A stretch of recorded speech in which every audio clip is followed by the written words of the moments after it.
Hi, my name is Colm Scully from Douglas in Cork, and I'm going to read a few poems to you today. Two of the poems are from my book, What New Centurions, which was brought out by New Binary Press a couple of years ago, and then one other newer poem.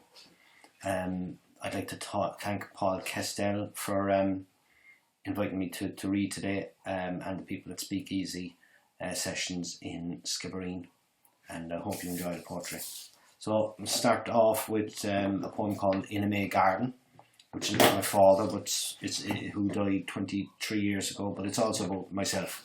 And I was out in the garden one day, watering the grass a couple of years ago, and this poem came to me. So I'll head on into it. In a May Garden. I catch a reflection in the patio window while watering grass. My father staring back at me, hose in hand. Well, who did you expect to see, your mother? I go on watering. The shirt hangs loose and crumpled over his belt, just as he was when I was 12.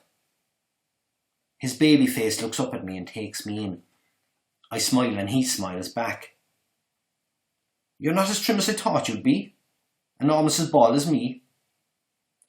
Not quite, I say. Quite, are you still as quiet as then? Remember down Gold Crop, you hardly talked to them. Quieter than you, I suppose. Yeah, I was quiet too. He turns to splatter the geraniums, nasturtiums and gladioli. I follow. He says, the pressure's useless. No, 'tis the hose. I bought the cheap one. Well, that's no surprise, he laughs. You must be well proud you've achieved a lot. No more than you. 3 kids to your 5. Ah, kids, that's what it's all about. I see his grey big boisterous head, pulling up weeds along the edge. You made a nice job of that patio. The wife, I call back. She drives the work. Does anything change? Still how bad to be out gardening in the summer. You put much into it? Only a shadow of what you did. Still, you have more time now out of work and all that. I don't respond, but peek another look at him discreetly, down on his knees, awkwardly plucking the border, his stubby fingers, the hose head soaking his pants. The hand's the finest hoe, he says. Maybe if I'd realised. That's how I turn out. I could have planned. You never taught me smart, says he, as if he hears me think. No, that's not fair, I retort, facing him down through triple glaze. And look, you were right. I turn my back and move off to the veg, sprinkling the carrots copiously, the strain gone off the hose. Walking back later, I see him just once more, smiling to himself in slanting sunlight, a happy thinker. I have to go now, I say, turning away. Go on, says he. I'm finished up myself anyway. Tell him Scully sent you. And now I'm going to do a second poem. It's a COVID poem, actually, which I wrote recently. So it's self-explanatory. But it's called Now That We Have Time.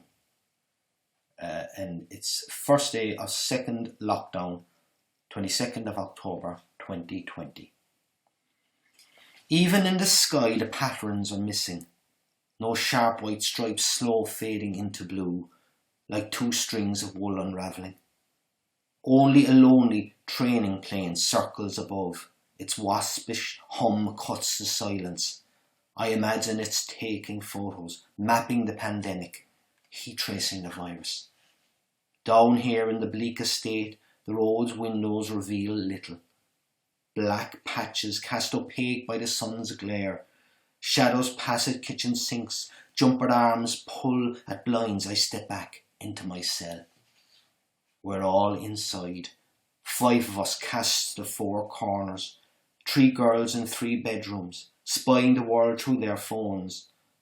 They're at an age when their lives should be fun. The youngest one at some sports game, the oldest just in college, free at last. But the disease has pinned us down. We meet at dinner. The youngest has chit-chat from school. We talk about the numbers and the chance of Christmas happening.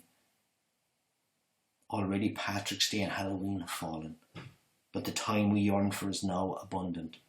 We have the space to savour small things. Enjoy the silence of a wintering estate. The morning sunshine creeping over slated ridges, brightening hedge tops and wall cappings, dispersing light, unpicking the mottled condensate off roofs, turning leaves to gooseberry. We go for walks together and get caught in the rain. There's something so benign about sheltering under leaves for half an hour midday, conversing on the science of tree hugging. A whippet nuzzles up to our dog. It sparks a conversation from a distance that previously seemed unlikely. At home, I rummage through old books and find detailed instructions on how to make a lavender bundle. I get my bored 14-year-old to cut and trim them and set them with a blue bow on a windowsill. As I sit writing, a tortoise shell is somehow at my window, trying madly to escape, fluttering against the pane, its tangerines and burnt sunsets more vivid than they ought to be. A butterfly in November? Can that be right? I film her on my phone, then set her free, her struggles over. For us too, a window will soon open.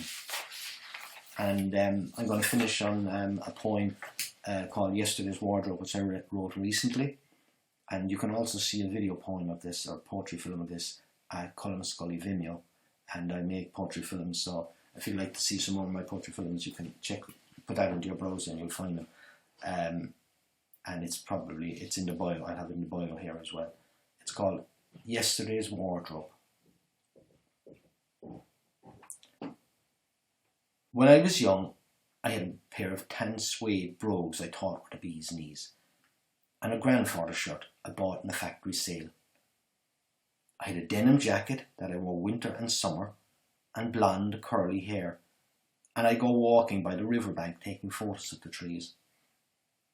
I had a woolen cricket jumper that cost me £60, and a navy blazer with red silk lining, and I'd go dancing on Saturday night with the boys.